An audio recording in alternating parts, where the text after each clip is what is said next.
Ah, good afternoon, citizen. Mind if I sit with you for a moment? I'm afraid this path and my travels have left my feet rather sore. Ah, thank you. So, are you heading to Anvil? You are? Ah, well, looks like you might have me to join you, at least for a short leg of the trip. There's a couple things I need to deal with in advance, but should you wish for a companion, I would gleefully take that opportunity. Oh, where are my manners? My name is Ban Shattersong. You might have heard of me, captain of the Bloody Hand Mercenary Company.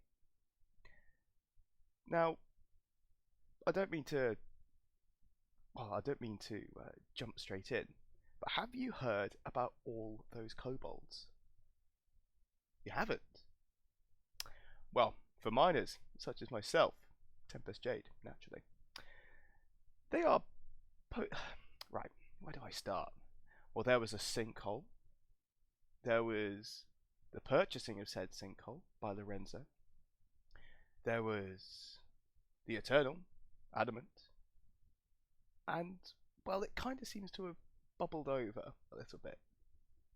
Not ringing any bells? Well, if we're going to rest here, I might as well start from the beginning. It may seem a little peculiar that King Adamant, the Eternal, of course, has only actually been involved in our affairs, our imperial affairs, for 4 years. Yet since his koboldi servants have helped repair the Cost of Thorns last, well, a few years ago in 379, at the behest of the Urizen, the Summer Eternal has been conspicuously active in offering aid to us citizens, if we're prepared to work with his peculiar little heralds, the kobolds, as well as supporting miners such as myself and helping to build or rebuild a devastated fortification in Semerholm. The Eternal has offered an opportunity to build a special college of engineering and establish an imperial citizen as the master of the koboldi. Quite a unusual position, I might add. Construction on the college is now complete, and the first master is due to be appointed by the imperial conclave during the winter solstice, the one in a few weeks. Perhaps it is as much as the plenitotory sent by the summer archmage that has set Adamant's mind on ways that he might further assist his imperial friends. Over the last several months, bands of koboldi have been enthusiastically popping up all over the Empire to peer at things, tap them with hammers, measure them, and ask wide-eyed but surprisingly specific questions of local citizens. As the winter solstice gets closer, the koboldi have revealed the fruits of their busy months of labour. A series of proposals for the ways the granite thorn, or at least the granite throne, excuse my Navari dreams there, the granite throne might help the Empire to build new architectural marvels. The Heralds of the Stone Monarch, and all of these are names for King Adamant, the king neath the mountain, have also mentioned that their master intends to send an emissary to speak with the master of the koboldi and the Archmage of Summer, once the declaration of candidacy has been completed. You can learn a little bit more about this from following other travellers, or indeed, perhaps I could lend you my diary to have a look through some of those entries. Alas, there are a variety of options available to the Empire as a whole, and I can't help myself but having dug into them, and, to go into detail, let me know what you think. By order of the Master, Adamant has presented the opportunity to commission unique structures in the Empire. They can only be undertaken by the elected Master of the koboldi, however. It works, I assume, like any other commission might work, and many of these projects do not use standard materials. Only the Master of the Koboldi, once they are appointed, can commission them, and these opportunities require the involvement of heralds and their eternal monarch. While the Senate could most likely duplicate some of the effects using an appraisal, others are entirely dependent on the involvement of the Summer Realm. Likewise, no bearer of an imperial wayleave, a favour from the throne, can enlist the labour of the Koboldi, and even the Arcane Architect and the Crystal Architect of the Spires, two other positions within the Empire, cannot work adamant nor wield the magical dominion over stone that the Koboldi enjoy. However, Adamant has been rather generous and placed no time limit on the availability of his Koboldi. The opportunities presented will be available to the Master of the Koboldi for the foreseeable future, unless there is a significant change in circumstances. The most likely reasons for the opportunities to lapse would be if the Imperial Conclave declares Adamant an enemy of the Empire, or if the Imperial Senate abrogates or amends the powers of the Master of the Koboldi, or, indeed, if the College of Engineering in Temeshwar is no longer in Imperial hands. Quite a far-flung possibility, I must admit. It's also worth noting that while the Master of the Koboldi can only commission one project each season, they don't have to wait for one to finish before they can commission another one. There are, after all, a lot of Koboldi. Once work begins, the usual regulations and rules will apply for a commission, and anyone can contribute materials toward their completion. But unlike more traditional commissions, these opportunities use materials that are significantly more diverse than mithril, white granite, or weirwood, what we Imperials would typically use for our sinecures and grand structures. The Delver in the Deeps, again, this means adamant, and apologies Traveller, I'm going to keep using all of these superfluous names just to nail them into my own head, and perhaps yours, should you not be aware of them. Regardless, Adamant loves gold, silver, and precious gems of every kind. He has little interest in rings, crowns, and thrones, but the things he does like can usually be purchased on the open market. As such, the monetary costs of these commissions is represented as the need to buy treasure rather than labour costs. You see, Imperial labourers will take coin. These Koboldi and Adamant himself will take their payment in gems and gold and silver. Something we'll need to buy with Imperial taxes, of course.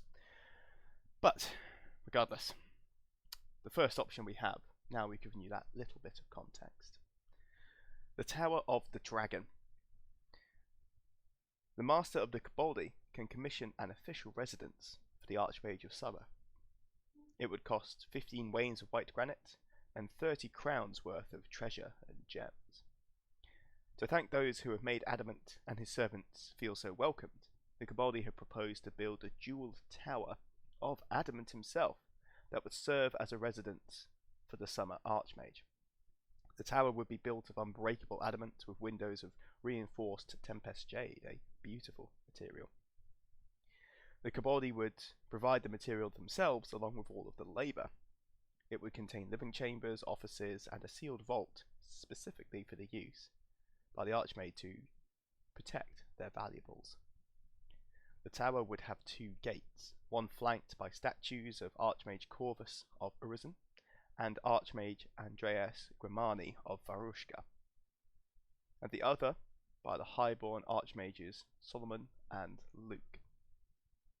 The tower will be located near a Summer Regio that can be used by Adamant to create a portal into the mines of the Summer Realm where the Koboldi throng.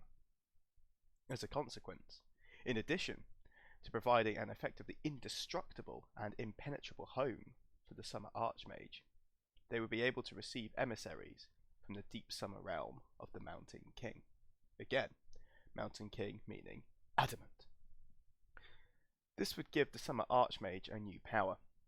They would be able to trade ingots of Tempest Jade for magical jewels that enhance the use of summer magic, something the Koboldi believe will further help the Archmage to support their brethren being the Summer Magicians. in the Empire. This would function as a ministry in our terms, that the Archmage could use to acquire a small number of these let me cast my memory back. Mountain Heart Stones and Deep Glimmers. New items that, so far, at least I as an artisan, have not been privy to the details of. In the unlikely event that Adamant will ever become subject to a declaration of enmity by the Imperial Conclave, the tower would be sealed, the koboldi will cease trading, and any goods the Archmage has placed in the vaults will be left on the lawn. Rather reasonable for a breakup, don't you think? Those three items, well, I mentioned two, the Mountain Heart Stones and the Deep Glimmers. There will also be an item called a Stone Dragon's Eye. An orb of crystal or glass, usually golden or emerald, and sometimes with a vertical floor in the centre that is reminiscent of a cat's eye. The effect of this Dragon Eye stone is that each summer magician will feel an urge to create or build something using whatever they can lay their hands on for at least an hour. So if you see any frantic summer mages trying to build, well, maybe trying to put up their tent again, then perhaps you know that a Stone Dragon's Eye has been involved. The second option is the Gildenheim Deep Forge. Now the Master of the Koboldi, again an Imperial citizen this time, can commission a subterranean forge in Gildenheim. The cost would be 30 wains of white granite and 60 crowns of treasure, and it will take 3 months to complete. The smith at the Deep Forge would be able to oversee the creation of a number of unique magic items, and could use Ilium to create schema of those items. Schema are the blueprints, if you will, for magical items. And the value of schema cannot be understated, for once they are codified, they are made available to the Empire at large, and using our state education systems and, well, artisans, Navari artisans such as myself, travelling and sharing our knowledge, we can educate the entirety of the Empire's artisans in how to make new magical items, something that is extremely valuable and extremely interesting to one such as myself. There is a ruined rune forge below Gildenheim that was discovered by chance in the autumn of 379. The koboldi are very excited when they learn of it, and spend some time poking around the ruins with long, suffering Imperial Orc guides. After actually examining the thing, the koboldi attitude changes dramatically. They become secretive, huddling together for hurried conversations in their own hissing, yipping tongue, and casting worried glances around the ruins. Eventually, the cause of their concern becomes apparent. They nervously reveal that, as near as they can tell, most of the workings of the rune forge are horribly cursed. Once back in more wholesome tunnels, however, their dark mood quickly lifts, and by the time they reach the streets of Gildenheim again, they are already chattering enthusiastically about how best to make use of the dreadful ruins. If instructed to do so by the Master of the Koboldi, they will widen and reinforce the caverns and the passages that lead to them, creating stairs and expanding the delve as only a koboldi can. They would dispose safely of any components of the rune forge that are too dangerous to use, and repurpose the rest to create a potent, magically enhanced subterranean forge dedicated to creating magic items for Imperial Orcs. To be on the safe side, they had liaised with the scholars at the Legion's rookery to incorporate images of the appropriate Imperial Orc ancestors, and to keep a watchful eye out for any lingering maledictions. The koboldi themselves would help in the forges as long as they are welcome, but even in their absence, the facilities they created would continue to serve Imperial Orc smiths and artisans. Indeed, by serving as a place where Imperial Orc artisans could come together and share their knowledge with one another, it provides a significant opportunity. This project would revolve around the status of the ruined Runeforge, and in its place create a potent ministry. A smith at the Deepforge, I guess the working title, the owner of this Runeforge, would need to be appointed to oversee it, and each season they would be able to use Tempest Jade, Green Iron, Dragonbone, and Orichalcum to forge magic items with which to outfit Imperial Orc champions that reflected the unique understanding of the many strands of Imperial Orc crafting that have developed over many years.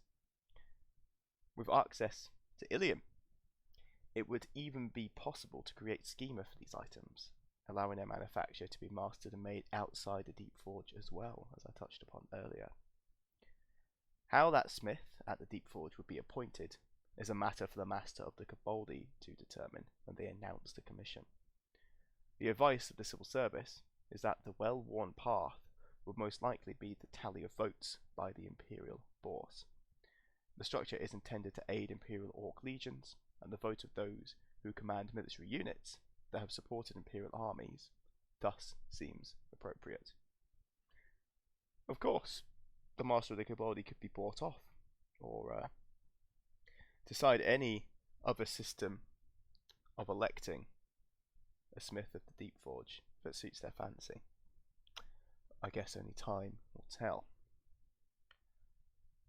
Once complete, the Deep Forge would continue to function regardless of whether Adamant were considered an ally or enemy of the Empire, unlike the Archmage's Tower. There are, well, I've been made aware of a variety, you could call it a list, a dossier of the Imperial Orc items that would be available in that Runeforge. However, as a non-orc myself, I don't give a rat's ass.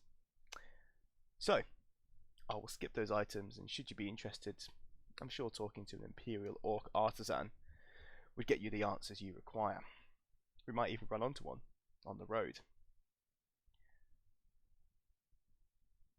Now, the Deep Worm Airy, a third option. The master of the koboldi could commission a special ministry in the mountains of Miakorva, in Varushka, overlooking the icy crag of the Eternal Sun. In addition to providing protection to the college and the region of Srodka, it would grant additional benefits to the master of ice and darkness. Patronage of the icy crag of the Eternal Sun is fought over by the Summer Eternals, and Adamant himself has thrown his hat into the ring. Yet Adamant is also a pragmatic creature, at least as regards contests, and appears to approve of the college regardless of which Lord of Summer serves as its patron. A small band of koboldi appear at Volchetrava in the middle of the snowstorm, their topaz and emerald scales buried beneath copious layers of fur and wool. Once they have warmed up a little, they launch several expeditions into the area surrounding the village and the college, under the careful gaze, of course, of the Grimani family, who ensure they do not stray from the road or get themselves eaten by wolves. After a fortnight as guests of the village and the college, the koboldi present a shocking proposal.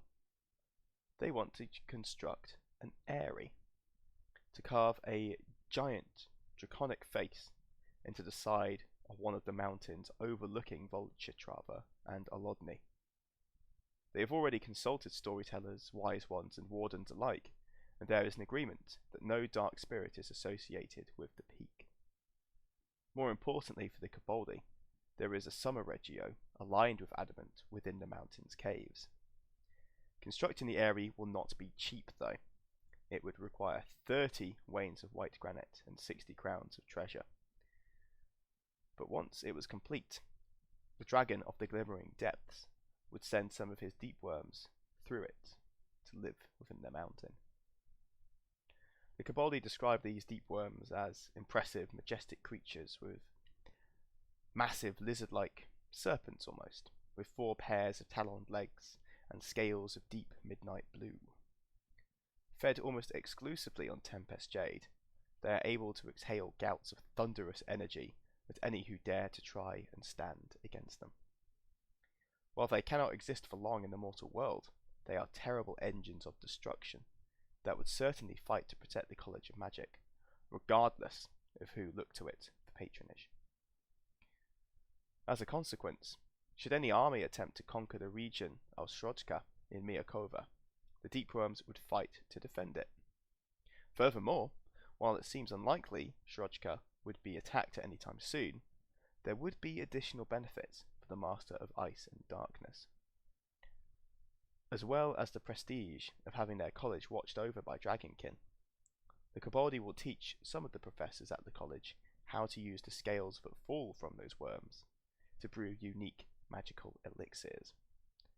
As long as the deep worms are well fed with Tempest Jade, the Master of Ice and Darkness would receive doses of several potions, valuable to magic users, both Battle Mage and Master of Summer Lore alike. One of the elixirs, the Deep Scale Tonic, is of particular interest. As potent as Iron Blood Tonic, but rather than distancing the drinker from their emotions, it arouses those emotions in them, similar to those created by the Unbreakable Behemoth Strength ritual. However, both of these benefits would be lost if Adamant were placed under enmity by the Imperial Conclave. An interesting opportunity, and, well, as an apothecary myself, I'm sure those additional potions would come in handy, at least in some aspect. There are also, now apologies Traveller, for I've not allowed you to get a word in edgeways, but I simply must get this off my chest. There are also 3 great beasts, 3 opportunities that exist to build large magical structures, in Mournwald, in Handmark, and in Weirwater. Each statue is a separate commission, a great work that provides additional prosperity to mines in the territory.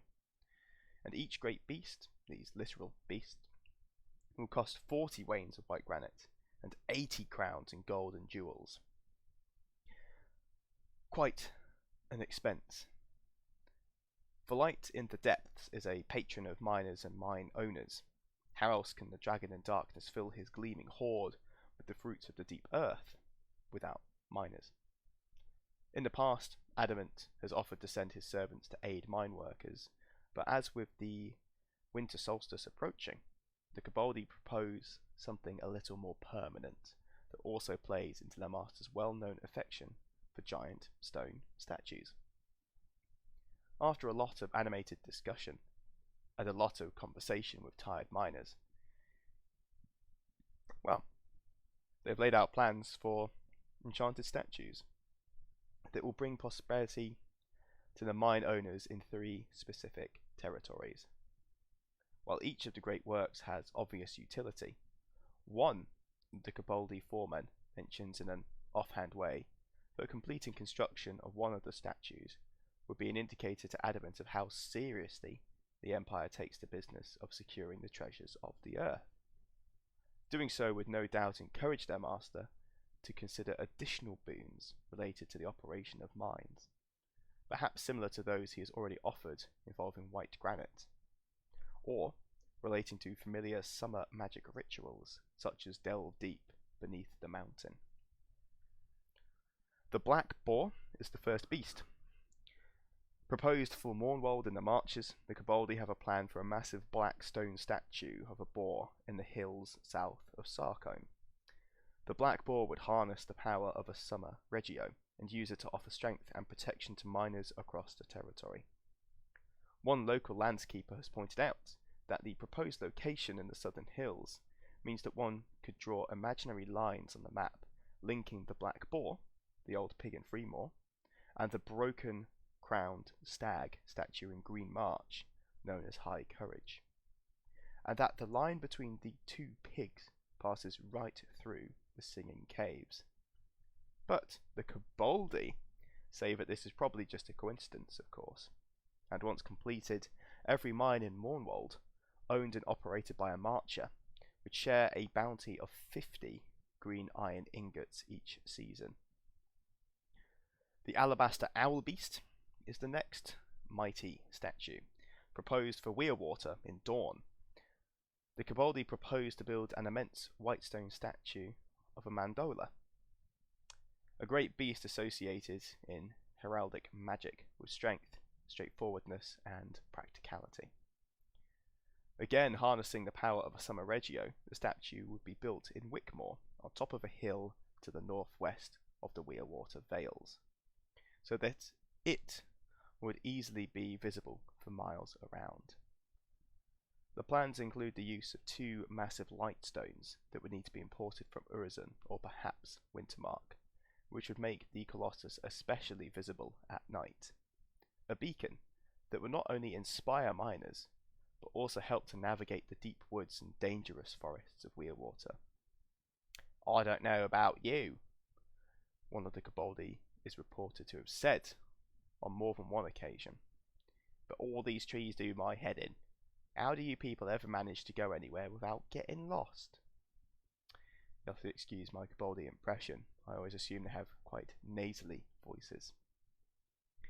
Anyway, once completed, the Alabaster Owl Beast will provide every mine in Weirwater with a share in a bounty of 900 rings, a fearsome amount of cash, representing precious metals and gemstones hewn from the earth, alongside the magical materials the mines also produce, and the sale of such materials. The final beast is the 3 magpies proposed for Handmark in Wintermark. The koboldi have drawn up plans to sculpt a great tableau with 3 great magpies along the sheer rock face of the mountain known as the Rodthorn. For relief would be visible across the north spires, and, as with the other 2 proposals, harness the power of a summer regio. The Rodthorn Peak is notable to scholars and historians because some of the more extensive troll ruins found in northern Handmark, and although the tableau itself would not impinge on any of the known troll workings, the construction effort would still need several tons of white stone to be carried up the mountain. But the koboldi are confident that this will not be especially difficult. They are very good with cranes and working in dangerous environments. Once complete, the 3 magpies would provide every mine in Handmark with a share in a bounty of 25 orichalcum and 25 Tempest Jade. That Tempest Jade does get me salivating. Anyway, excuse me. There is another opportunity, there's quite a few in fact, called Girdle the Flame, where Adamant proposes transforming part of the Court of the White Fountain into unbreakable adamant. The commission would cost 10 rings of Ilium and take 3 months. Once the commission were complete, it would require a casting of Hammers of the Brilliant Shore at magnitude over 100 to complete the transformation. Now, before I dive into this, 10 rings of Ilium is an eye-watering cost to the Empire. Not only that, the Brass Coast in the Freeborn owned a, I believe it's called the Broken Shore Bounty, a site that generated, I'd say, the vast proportion of Ilium on the annual schedule by the Empire. And having lost that to the Grendel, 10 rings of Ilium now is worth a lot more than it was 6 months ago. So I must confess that I doubt the Girdle of the Flame will be built anytime soon. Anyway, back to Adamant. He clearly has an interest in the construction of great fortifications throughout the Empire, and in the past his koboldi have been enthusiastic supporters of efforts to support the defensive value of the walls of Holberg, the Castle of Thorns in Astolat, and of course the Court of the White Fountain in Redoubt. Built in the foothills of Optarion, it is a towering pinnacle surrounded by a massive semicircular wall that completely fills the Onyx Pass. One of only 2 easily accessible routes for armies to pass between Redoubt and Spiral.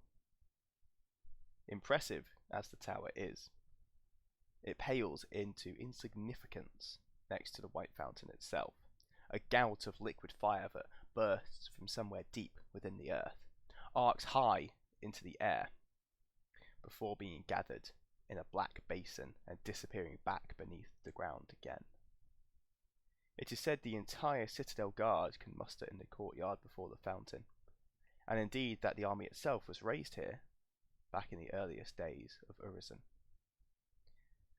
Once upon a time, a second Urizen fortification stood across the Onyx Path on the slopes of Ateri. Sadly, Fort Mezuden now lies in ruins, destroyed in an awesome magical storm conjured by Grendel masters of wind magic. Between hostilities between the Empire and the Southern Orcs, they have abated for the time being, and Adamant is apparently concerned about what might happen to the court of the White Fountain when they inevitably resume. With that in mind, his koboldi propose reinforcing the court with adamant, and at this point I do not refer to the Eternal himself, but to the material, that unbreakable material that can be found only in the Summer Realm. As with the Adamant Gate in distant Summerhome, this would mean that the court of the White Fountain would become effectively indestructible, no matter how much strength was brought against it. The tower itself would never fall. Doing so is no minor undertaking, however. It would require the master of the koboldi to commission the project and provide 10 rings of Ilium. It would take the koboldi 3 months to complete, and also require additional magic. At the culmination of the project, Imperial magicians would need to perform the Hammers of the Brilliant Shore ritual. Once this was done, the fortification would be reinforced with a brilliant adamant, and as the koboldi,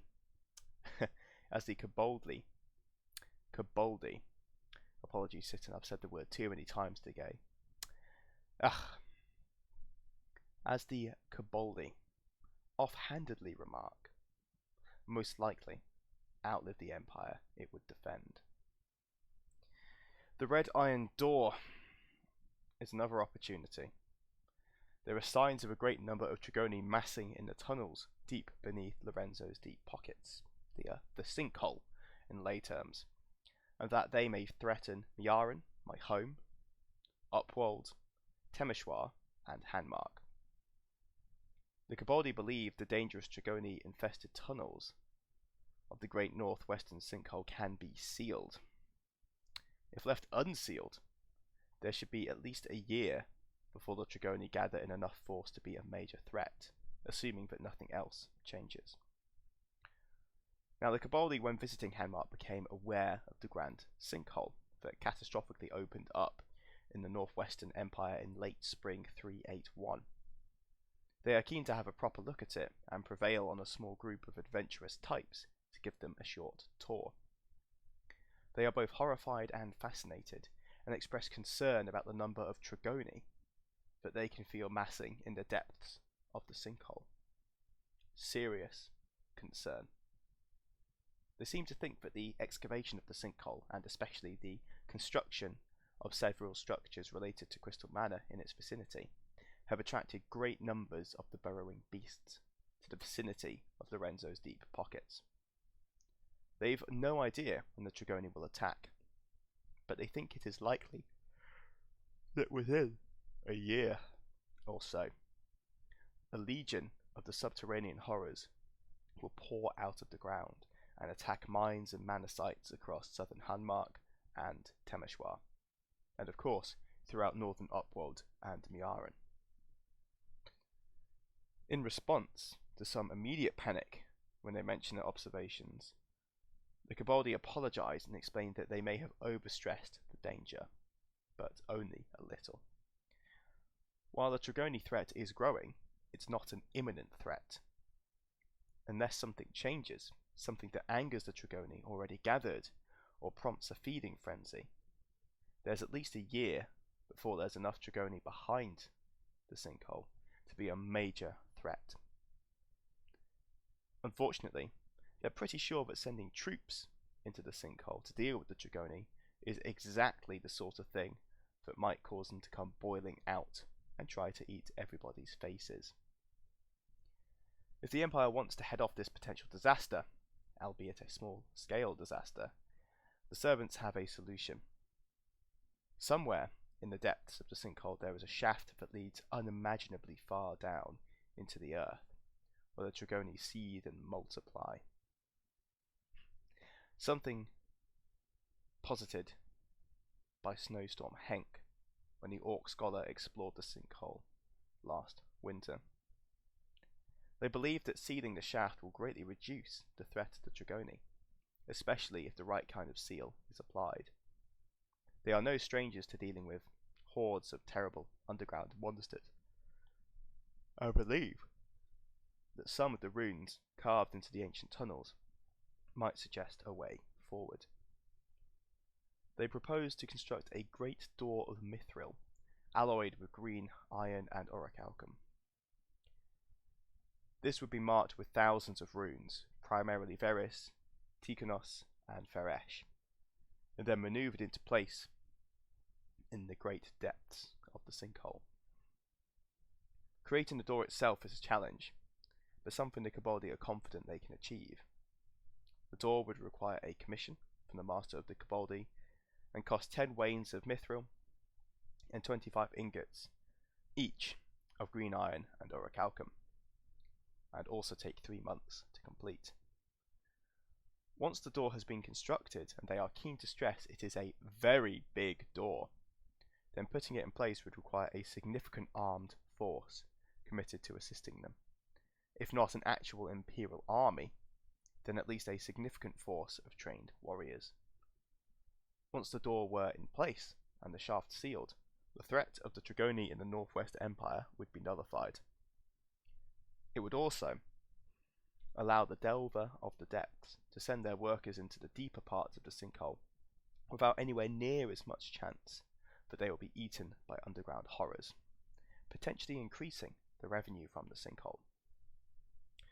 Furthermore, once the door has been tested and proved successful, the koboldi proposed to share the secrets of its construction with the Empire, allowing Imperial miners to make use of the runes and magics involved to create their own anti-trogoni seals, greatly reducing the threat of the armoured monsters to mines and mana sites across the Empire.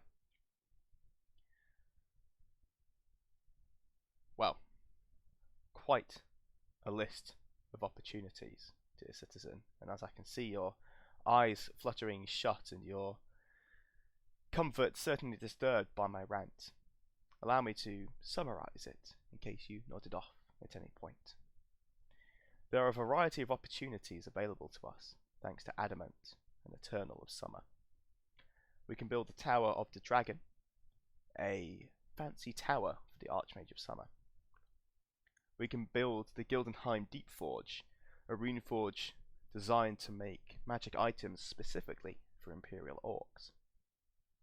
The Deepworm Eyrie can be used to overlook the mountains of Miakova and defend the icy crag of the Eternal Sun using magical, well, deep worms.